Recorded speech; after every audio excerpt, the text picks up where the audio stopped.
Thank you very much. We have now completed to the first session of the conference on vessels performance, and now we are opening the maritime supply chain chapter. I call to the stage Mr. Theodore Chouliaras, President and CEO at Upoil Tankers and Trading. His speech is entitled "The Art of Hedging in Shipping Risks, Avoid the Possibility to be exposed in financial cost in the maritime supply chain." Please. Thank you. You're welcome. Hello, everybody. I'm very happy to be here in this wonderful island. For one more time, I would like to thank Adonis for the privilege to be among the distinguished speakers here. And I'm very happy now, even if some hours ago, when I first landing in the island, I was disappointed because someone told me, "I'm sorry, sir, you cannot have seftalia for breakfast." "What time is it?" I said. "No, you cannot have." So I said, "Okay, let me come to the conference, make my presentation, my speech, and a very nice panel discussion later on, and I may be lucky later to have this seftalia for one more time in my life." So, yes, today I'm here to make you shock, make you stressed, make you consider, make you angry, make you hungry. Okay, and how I'm going to do that? The heart of the conference is based on maritime supply chain. And I would like to show you, from my perspective, how exactly geopolitics and geoeconomics affecting the balance of maritime supply chain. So get ready to understand and see things that will make you feel a little bit strange about the world and the life international diplomacy. A few things. I'm Theodore Chouliaras. I'm the CEO of Upoil Tankers. I'm ex-banker, working for Citibank, HSBC, and several banks in London and Greece. Upoil Tankers is working as a tanker operator. We are physical oil commodity traders, cargo commodity oil traders. We operate in tankers, and we also use the art of hedging in order to be protected from the financial risk that I'm going to show you later on. Now, let's start with something. We're going to talk about geopolitics. You cannot imagine what exactly geopolitics is. And in order to show you something, I will start with this one. And what is this? Is a map that was designed 120 years ago. 120 years ago, the British Empire asked from professional Mackinder to design the future of diplomacy and the future of the geopolitical world.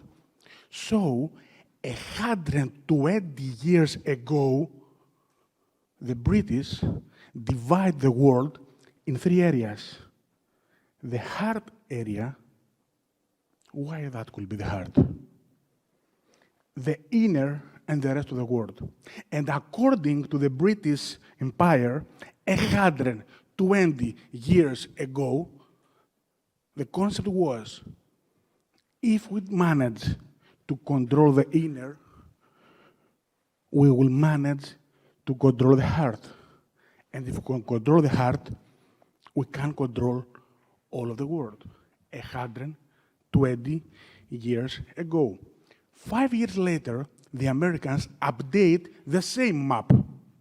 But according to the Americans, they divided the map a little bit different. But again, the heart and the rimland. And the concept was the same.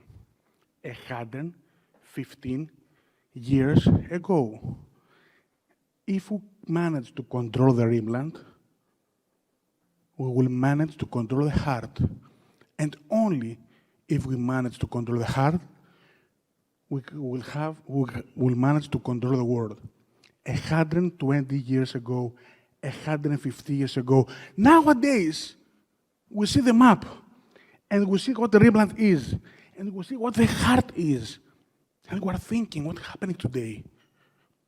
Why and how geopolitics will probably be so proactive 120 years ago? And you may ask me, okay, Mr. Chouliaras, if actually geopolitics are so proactive, can you show us a geopolitical map of today? And I will say yes, but then I will think that nobody will sleep for weeks if I will not show you the right map. But because here we are not in a geopolitical panel, but in a maritime supply panel, I will choose to show you a geopolitical map connecting to shipping and maritime supply. And what is the map that I choose for today is this. And what is this? Is a map that shows us that the 66% of all the oil reserves are only in two countries, Saudi Arabia and Iran. A good Iran according to democrats, a bad Iran according to republicans. What's happening to those different countries? And while actually oil reserves could be a geopolitical map that disrupt the balance of maritime supply chain that is the heart of our today conference.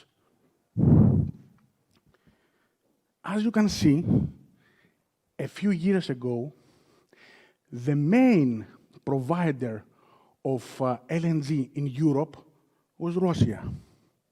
Of course, other countries like Saudi Arabia or Iran, Iraq, was also would like to attract the big client, which is Europe. But what happened today? Exactly after the Russia get in Ukraine, the Western powers decide to put Russia in sanctions.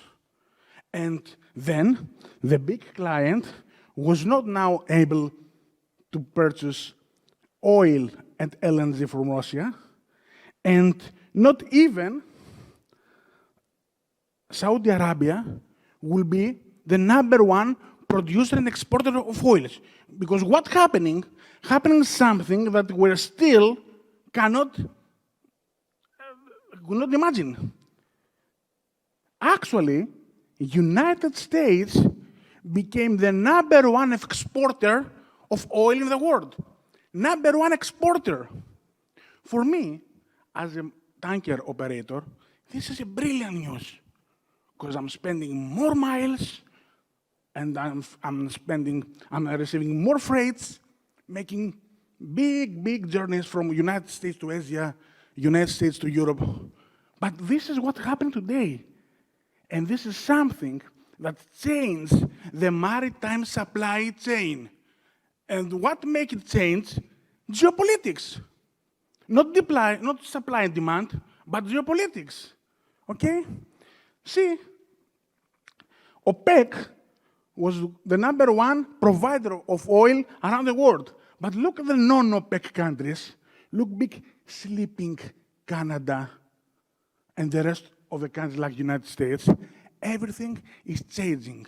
And this is geopolitics.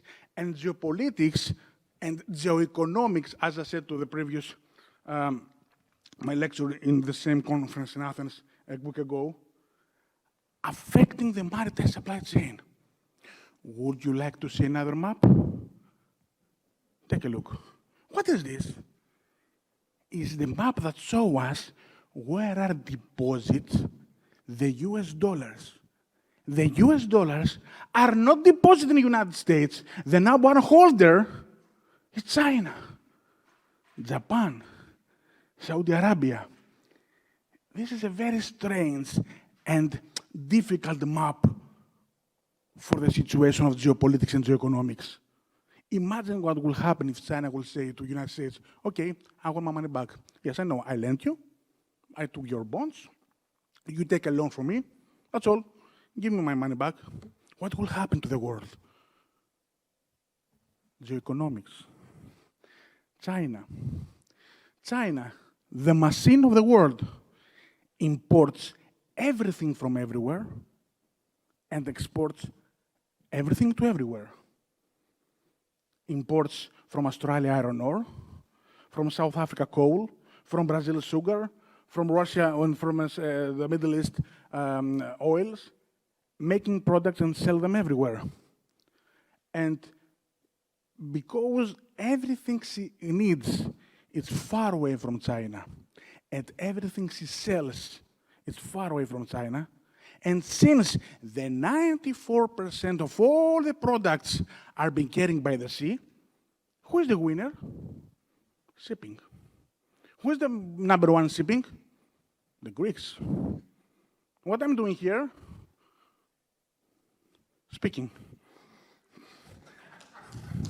But,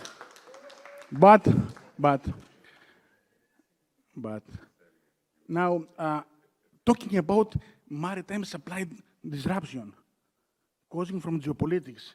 Look at this. This is another point of geopolitics and geoeconomics. This is actually the piracy. Piracy, yes. In 2024, we have piracy. We have physical piracy, and we have cyber piracy, not cyber sex, because I saw you smiling. Cyber piracy. I'm talking about this one. Now, you can see that depending on the area, piracy is still increasing. Why is that? Because wherever there is piracy, there is a fear for me as a tanker operator to go there. So the disruption of maritime supply chain. Today, we're talking about maritime supply chain. That's why I'm here, to telling you things about how this maritime supply chain is actually disrupting because of geopolitics and geoeconomics. Have you ever seen the word from this side? Is a word from up. This is the Arctic Road. This is the Arctic Road. It's a different way of transporting goods from Europe to Asia or from United States to Asia, using the Arctic Road. This is again something different. This is again something that is going to disrupt the maritime supply chain, because we do remember that if we want to go, for example, from London to Iraq, we had two alternatives: to go through Suez and find Houthi for a hello, yes, or go to make all the round. But look at this. What will happen if I would like to use the Arctic Road? Look how the distance between Japan and Denmark. Less miles, less days, less consumption, less emissions. This is something new. It's coming. It's already here. And this is also something that disrupts the maritime supply chain. Even if I didn't have the chance to have for breakfast my ceftalias, I tried to put my passion and just show you how geopolitics and geoeconomics affecting the maritime supply chain. Later on my panel discussion with my dear Iliana, I hope that we'll have the chance to light you more. Thank you very much for your valuable time.